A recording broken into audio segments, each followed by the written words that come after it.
Jainism के बाद अब नेक्स्ट हम डिस्कस करेंगे बुद्धिज्म।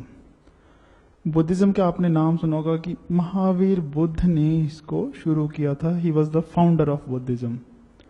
तो सबसे पहले हम थोड़ा सा महावीर बुद्ध के जो गौतम बुद्ध हैं उनके बारे में जानेंगे, और फिर बुद्धिज्म से रिलेटेड जो चीज़ें हैं, जैसे उनकी टीचिंग्स क्या हैं, इसकी फिलॉसफी क्या है, उसके बारे में जानेंगे। तो सबसे पहले गौतम बुद्ध के बारे में देखते हैं कि गौतम बुद्ध फाउंडर थे बुद्धिज्म के।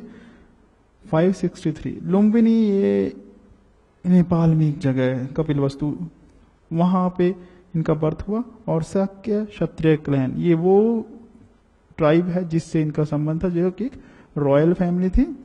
मदर का नाम आपको दिख रहा है शुद्धोधन, जो कि फादर शुद्धोधन जो कपिलवस्तु के किंग थे। मदर महामाया जो कौशल डायनेस्टी थी वहां की प्रिंसेस थी, बट उनकी अर्ली डेथ होगी। तो इनको जो अपब्रिंगिंग की है उसकी, वो महाप्रजापति गौतमी जो उनकी स्टेप मदर है उन्होंने की है।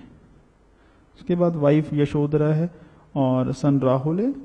और वो उसी की तरह जैसे जैन थे वो उसी की तरह इन्होंने भी 29-30 ईयर्स की एज में घर छोड़ दिया, जिसको एक नाम दिया कि इस नाम पे गौर कीजिएगा, महाभिनिष्क्रमण। महाभिनिष्क्रमण यानी कि ग्रेट गोइंग फोर्थ। और उसके बाद वो एक असेटिक बन के, वांडरिंग असेटिक, जो एक जगह से दूसरी जगह तक घूमते रहे। और यहाँ इनको 2 टीचर मिले, पहले थे अलारा कलामा और दूसरा उद्रक रामपुत्र। और 35 ईयर की एज में यानी कि 4-5 साल घूमने के बाद इनको निर्वाण की ये नॉलेज है जो है, एनलाइटनमेंट जिसको कहते हैं, उसकी प्राप्ति हुई, एनलाइटेंड हो गए। और वो जगह थी यूरुवेला जो बोध गया में है, पीपल ट्री के नीचे इनको मिला ज्ञान। और जिस नदी के किनारे निरंजना, जिसको फाल्गु नदी के नाम से जाना जाता है। तो जो ये फैक्ट्स आपको नजर आ रहे हैं इस पेज पे, स्क्रीन पे आपकी, आपको इन फैक्ट्स, आपको इन पे गौर करना है। मैं उनको अंडरलाइन कर देता हूँ, आपके लिए इजी रहेगा। कि यहाँ पे आप देख लीजिए, यशोधरा, राहुल उसका सन, 29 ईयर की एज में, और महाभिनिष्क्रमण, ये जो आपको नजर आ रहा है, मैं इसको अंडरलाइन करता हूँ, महाभिनिष्क्रमण। और उसके अलावा अलारा कलामा जो उसके टीचर हैं, उद्रक रामपुत्र जो दूसरे टीचर हैं, और कहाँ पे यूरुवेला जो जगह है, बोध गया जिसको कहते हैं आज, और पीपल ट्री, रिवर निरंजन। तो ये सारी चीजें आप ध्यान रखिए, आपको प्री में ये हेल्प करेंगी। उसके अलावा जो फर्स्ट सरमन है, जब ज्ञान की प्राप्ति, तो उन्होंने पहला अपना जो स्पीच दी, पहला जो सरमन था उनका, वो सारनाथ में दिया गया, डियर पार्क जो है सारनाथ का। और जो उनका फर्स्ट सरमन है उसको वर्ड यूज किया धर्म चक्र परिवर्तन। ये जो आपको धर्म चक्र परिवर्तन, या कि जो लॉ है उसका जो व्हील है उसको घुमाया उन्होंने। और जो उसके फेमस 2 डिसाइपल हुआ करते, आनंद और एक उपाली। और 483 में उनकी कुशीनगर में उनकी डेथ हो गई है। और डेथ के लिए हम वर्ड यूज करते हैं महापरिनिर्वाण। तो यहाँ पे कुछ सिंबल्स हैं जो उसकी लाइफ से एसोसिएटेड है बुद्धास की, तो हमें उनके बारे में पता होना चाहिए। एग्जाम के पॉइंट ऑफ व्यू से बर्थ के लिए जो सिंबल यूज किया जाता है वो लोटस यूज किया जाता है। रेनन्सिएशन जिसको हमने वर्ड यूज किया महाभिनिष्क्रमण, रिनंसिएशन यानी कि जब उन्होंने अपना घर त्यागा उसको हम कहते हैं हॉर्स, उसका सिंबल है हॉर्स। तीसरा निर्वाण, जब उनको ज्ञान की प्राप्ति हुई या वो एनलाइटेंड हुए, उसके लिए सिंबल है बौद्धि ट्री। व्हील सिंबल है धर्म चक्र परिवर्तन का, जब उन्होंने पहला सरमन दिया। और स्तूप उनके डेथ का, जिसके लिए वर्ड यूज करते हैं महापरिनिर्वाण। अब डॉक्ट्रिन क्या है बुद्धिज्म की, बुद्धिज्म कहता क्या है? बुद्धिज्म ने सबसे पहले जो बुद्ध है उन्होंने चीजों को एनालाइज किया। और जब जहां तक बात आती है गॉड की, जैनिज्म क्या कहता है कि गॉड एग्जिस्ट नहीं करता। बुद्धिज्म क्या कहता है कि गॉड क्या है उसके बारे में जानने की, यानी कि ये कह लीजिए कि बुद्धिज्म में जो गौतम बुद्ध हैं वो इसके बारे में साइलेंट रहे, उन्होंने कोई बात नहीं की गॉड की। उनका कहना था कि जो संसार है उसमें जो मनुष्य है, जो आदमी है, उसके इंसान के दुख इतने हैं कि पहले उनको देख लीजिए, बाद में हम गॉड की बात कर सकते हैं। पहले वही खत्म हो जाए तो गॉड की बात हम तब करेंगे। तो उनकी फिलॉसफी कहती है कि हर जगह दुख है, सर्वम दुखम, the world is full of suffering. और इनका जो कारण है वो क्या है, क्यों दुख क्यों होते हैं? दुख का कारण बुद्ध कहता है हमारे डिजायर्स हैं। आप इच्छाएं त्याग दीजिए, आपके सारे दुख खत्म हो जाएंगे। ना कोई इच्छा होगी ना दुख होगा। अगर इच्छाएं होंगी तो दुख होने संभाविक हैं। फिर ना सोचिए कि आपको दुख क्यों है। उसके अलावा कि फिर कैसे दुख को खत्म किया जा सकता है? अपनी इच्छाओं पर काबू पाकर। और इच्छाओं पर काबू कैसे पाया जा सकता है? जैनिज्म क्या कहता था कि निर्वाण प्राप्त करना कैसे? एक्सट्रीम में जाके अपने आप को तड़पा के। बट ये कहता है कि अपने एक्सट्रीम में नहीं जाने की जरूरत है, आपको मिडिल पाथ लेना, जिसको 8 फोल्ड या अष्टांगिक मार्ग नाम दिया गया। और वो 8 फोल्ड कौन से हैं? 8 पाथ कौन कौन से हैं? पहला, राइट फेथ, आपका विश्वास जो है वो सही होना चाहिए। Right resolve, right speech, right action, right living, right efforts, right thought, right concentration. ये सारी चीजें आप फॉलो कीजिए मिडल में। ना आप लग्जरी में जाइए, ना ऑस्ट्रीमिटी में आइए, ना अपने आप को तड़पाइए, ना ज्यादा ऐशो आराम में रहिए।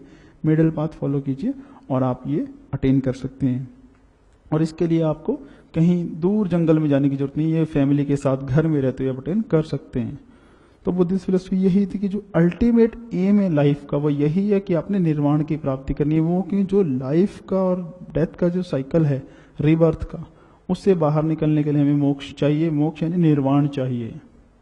और वो कैसे मिलेगा? 8 फोल्ड पाथ फॉलो करके। और जो ये संसार है दिस इज मोमेंट्री, जो वर्ल्ड है मोमेंट्री, की कब खत्म हो जाएगा यू नेवर नो। और यहाँ पे एक चीज खास है कि जो बुद्ध था, बुद्धिज्म में क्या करते हैं फिलॉसफी में कि साइकिल ऑफ रीबर्थ जो है उस पर विश्वास करते हैं, बट जो सोल है उस पर बुद्धिज्म विश्वास नहीं करता है। और इन्होंने भी फिर 3 रत्न दिए हैं। जो इनके 3 रत्न वो क्या है कि बुद्ध, धर्म और संघ। बुद्ध जो उसकी टीचिंग्स है, धर्म जो फॉलो कीजिए उसकी टीचिंग्स को, संघ जहां पे वो फॉलो करेंगे जो उनकी मोनेस्ट्रीज बनाई हुई हैं। बुद्धिज्म में भी काउंसिल हुई उसकी ऑर्गेनाइज करने के लिए टीचिंग्स की, और 4 काउंसिल हुई। पहली जो काउंसिल है वो बुद्ध की डेथ के इमीडिएट बाद हुई थी। वो हुई थी 483 बीसी में, जब बुद्ध की डेथ हुई। और रीजन क्या था कि जो बुद्ध की टीचिंग्स हैं उनको खत्म या होने से बचाने के लिए उनको कंपाइल कर लिया जाता। तो 2 बुक्स यहाँ पे कंपाइल की गई थी और ये राजगृह में हुई थी।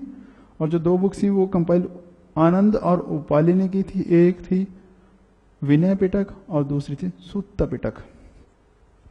और जो राजा था जिसने इनको ऑर्गेनाइज कराया था वो अजातशत्रु था। जो सेकंड काउंसिल है वो 100 साल बाद हुई, 383 बीसी में।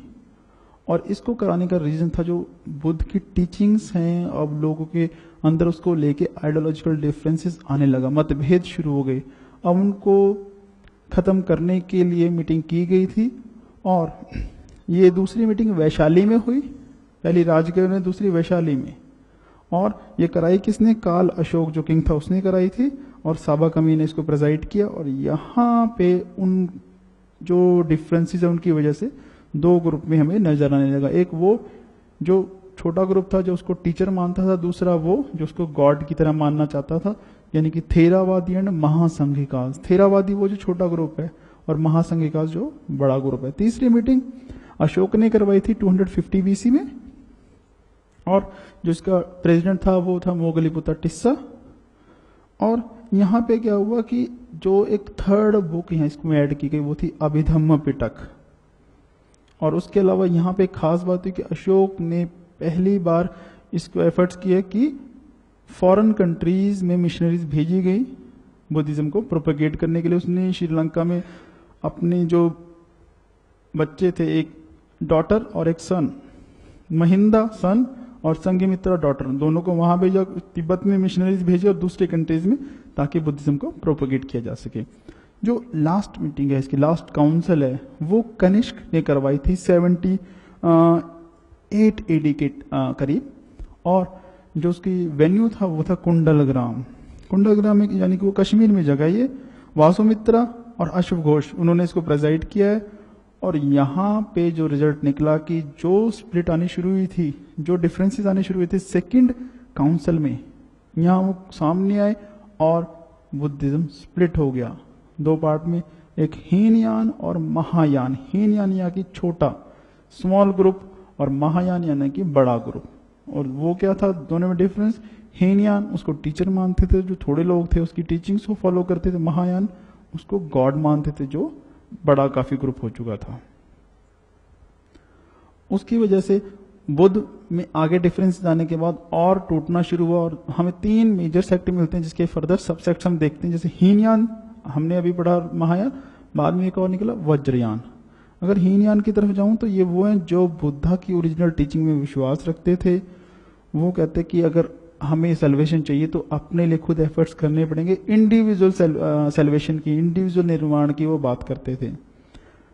वो आइडल वर्शिप नहीं करते क्योंकि वो बुद्ध को कभी गॉड नहीं मानते, इसलिए उन्होंने आइडल वर्शिप नहीं की, और बुद्ध को सिर्फ वो टीचर मानते थे। उसके अलावा अगर हम पॉइंट्स देखें तो जो इसका लिटरेचर है वो भी पाली में लिखा गया है, और ये किस किस कंट्री में है इसके पहचानने की एक सीधी सी बात, जहां पे आपको बुद्ध की स्टैचू नहीं मिलती, जहां उसके सिंबल्स नजर आते हैं, उस कंट्री में हीनयान है। जैसे श्रीलंका, म्यांमार, थाईलैंड और जावा, ये जो कंट्रीज हैं, यहाँ पे आपको, जावा बेसिकली एक आइलैंड है इंडोनेशिया का, तो वहां पे आपको हीनयान मिलेगा। और इसमें से भी 2 निकले थे, वह भाषिका एंड स्वतंत्रिका। दूसरा जो सेक्ट है महायान, ये बिल्कुल उसके अपोजिट हो गया, बड़ा ग्रुप था जिसको गॉड की तरह मानते थे, और वो चाहते कि जो सेल्वेशन है सिर्फ एक इंडिविजुअल के लिए नहीं, सभी के लिए होती है। और वो कैसे मिले? बुद्ध की मदद से मिले, क्योंकि बुद्ध खुद एक भगवान है और वो आइडल वर्शिप में बिलीव करते हैं, और वो बुद्ध को एक गॉड की तरह वर्शिप करते, उसकी मूर्ति बना के। और जो इनका लिटरेचर है वो भी इन्होंने संस्कृत में कोडिफाई किया, संस्कृत में कंपाइल किया अपना जो बुक्स है। और ये कहाँ आपको नजर आएगा? जहां जहां पे आपको स्टेचू नजर आते हैं बुद्ध के, तो मान लीजिए वहां पे हीनयान है। और ये कौन सी कंट्रीज है? नॉर्थ है इंडिया, इसके ऊपर इंडिया के नॉर्थ की तरफ जो कंट्री है, जैसे चाइना हो गया, आपको कोरिया, जापान नजर आते हैं, ये सारी कंट्री यहाँ पे आपको स्टेचू नजर आएंगे इनके। तो ये सारे हमारे महायान के कंट्रीज हैं।